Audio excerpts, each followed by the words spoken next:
It's a canyon! How can you close a canyon? And like I said, they kill the birds. They might not get the foxes, because the foxes can't get up to the windmill. In fact, the foxes will probably eat the birds that are hit by the windmill, so the foxes will probably do okay. Good afternoon, I am back down at the river. It is not a beautiful day, it is raining, and that's a perfect time for me to go back to Wales. Why is it that all of my most fun, almost satirical videos are coming out of stuff that's going on in Wales? I've got a very good one for you today that unfortunately is not an April Fool. This is genuinely real. Brecon Beacons National Park to use its Welsh name, Bannau Brycheiniog.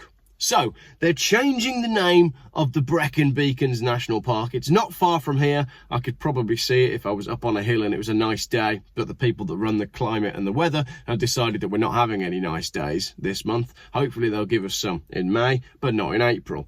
Anyway, the Brecon Beacons, which is not far away, great driving roads. I've been there on a road trip before. Lots of reservoirs, lots of grass, some hills, some mountains, and it's a national park. Bannau is the Welsh word for peaks, and Brycheiniog refers to the country's King Brecon, who lived in the 5th century. Bosses say they want Bannau Brycheiniog to be celebrated for its natural and cultural heritage. So, they're changing the name of the Brecon Beacons National Park.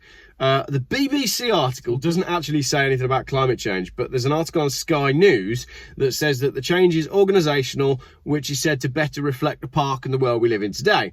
Catherine Zeta-Jones, the park's chief executive, told Sky News it was important to have a name that meant something to the people in the area. As we went through the process of looking at the brand and thinking about the kind of park and organisation that we wanted to be, the old logo didn't seem to make a lot of sense. We're an environmental organisation, so a giant carbon-burning brazier isn't really a good look. The brand, it's like an area of land. Can it have a brand? Is it a brand? It's just made up stuff, isn't it?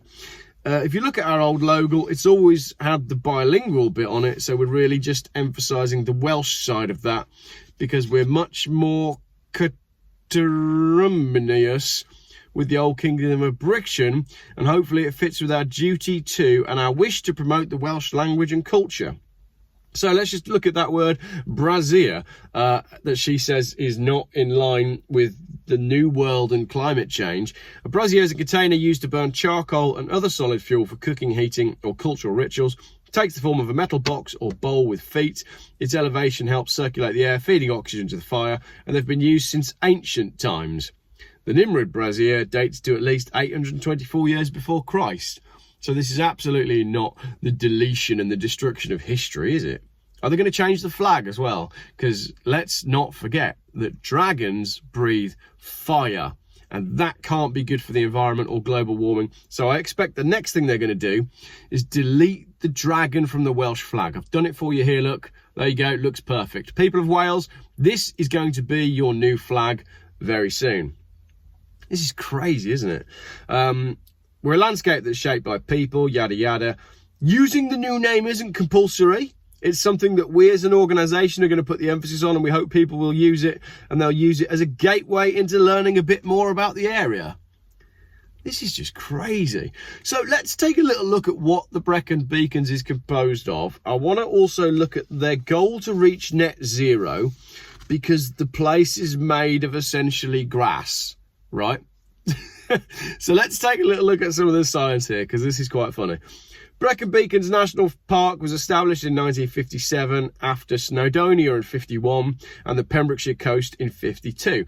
There is a conspiracy theory about national parks that says, on the one hand, national parks are great because it means you get to emphasise that the area is really good and you get people to visit it. And on the other hand, if you designate something a national park, then you give it a boundary and therefore you can close the gate and close it. If you don't designate it, it's just an area. But if you do designate it, then you can ring fence it and you can stop people going there if needs be. Might sound like a bit of a conspiracy theory, but I once visited the Grand Canyon only to find it closed.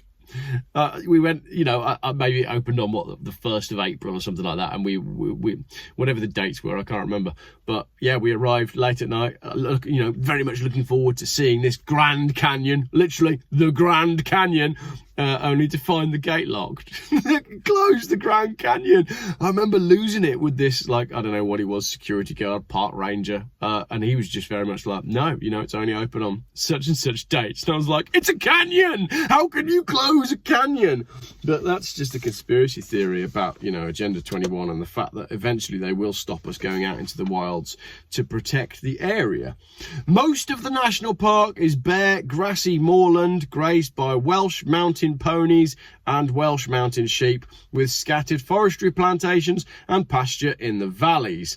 However, in 2006 and 2007, controversy surrounded the government decision to build the South Wales gas pipeline through the park, the National Park Authority calling the decision a huge blow. So we have this wonderful area that gets designated a national park that is now so important that they're changing the name of it to reflect the cultural stuff that's going on and the fact that they want to achieve net zero.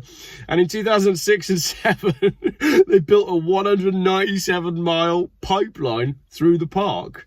Brilliant, absolutely brilliant. Anyway, pipelines and total hypocrisy over the environment aside, there is quite a lot of grass in the Brecon Beacons. They plan to reach net zero greenhouse gas emissions in the park by 2035. Most of the national park is bare, grassy moorland grazed by Welsh mountain ponies and Welsh mountain sheep, with scattered forestry plantations, as I just said. Now, let's take a little look at factsclear.com. How much carbon do grasslands actually sequester? Global grasslands are important components of the terrestrial carbon cycle, storing some numbers of grassland and grazing lands and 10 to 30% of the SOC with a sequestration rate. I don't know what any of that means. However, prairie systems, and this is essentially a prairie system, isn't it? Really, it's a grassland. Yes, there's some mountains. Yes, there's some trees, but there's lots of greenery. So it's kind of roughly the same thing. They contain much more soil organic carbon than other ecosystems due to the rooting characteristics of the vegetation that grows there. These systems have adapted to frequent fire and grazing by developing deep root systems. So how much CO2 does the How much CO2 does the Bannau Brycheiniog? It doesn't. Is that plural? Because the Brecon Beacons is like there's quite a lot of mountains, hence the beacons bit. Is it the Bannau Brycheiniog or is it the Bannau Brycheiniog? Doesn't matter. How much CO2 does the place in Wales that's not far away from here actually sequester? How much CO2 does it absorb? So, up to 6,000 pounds of carbon per year, depending on the age of the trees and grasses and the other conditions. Mature grasslands can sequester 2.4 to 3.6 thousand pounds per acre per year. That's 1,632 kilos of carbon per year per acre absorbed, sequestered, locked away by the fact that they're grasslands and essentially prairies and Brecon Beacons. Sorry, Bannau can't remember. It's 519 square miles that make up the Brecon Banaus. That's 332,160 acres.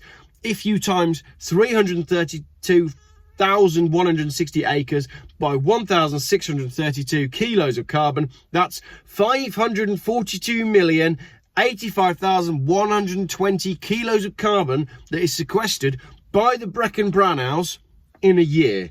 That's 542,000 tons of CO2 sequestered per year by the Brecon Banaus.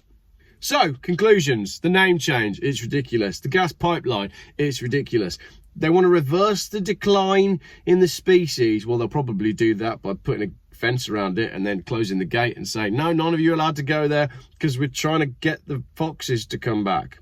They also want to put up some renewable energy like windmills, which is great because windmills don't kill birds or consume a lot of oil because they're like constantly rotating, so they need a lot of oil to keep them lubricated. That oil needs changing, and they're also not very efficient, and like I said, they kill the birds. They might not get the foxes because the foxes can't get up to the windmill. In fact, the foxes will probably eat the birds that are hit by the windmill, so the foxes will probably do okay.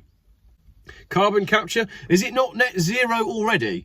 If it is sequestering 542,000 tonnes of CO2, if anything, it's already way past carbon neutral, and maybe we should do something like build a car factory there, because then it can be carbon neutral. Maybe that's what they mean. Maybe they're going to bulldoze it and build on it because it's already negative carbon, and that allows them the carbon credit effectively to build a factory on it, which would be good for the local area because it's very poor.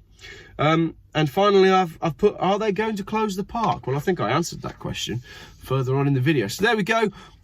Don't call the Brecon Beacons by their old name. They're now identified under a new name. Them, they, because it's plural, not because it's a sex thing. So that's that. The Brecon Bannaus. Please don't call them the thing that they're not supposed to be called. And I'm delaying slightly my conclusion of this video because a boat's going past and I feel like you'd all want to watch it. So there we go. That is the Brecon Beacons and a rather ridiculous name change. And I find that bit about the gas pipeline just hilarious. As if you can designate it a national park in the 1950s and then even entertain the thought of building a gas pipeline through it in 2000s. It just shows that, like, there's no, it doesn't mean anything, does it? You can designate it a national park, but it just doesn't mean anything if they can just, you know, oh, you know that national park you've designated, yeah, that protected area, we're going to build a gas pipeline through it. And the people that are in charge go, no, you're not. And then the people who are really in charge go, actually, I think you'll find they are. Bring in the diggers!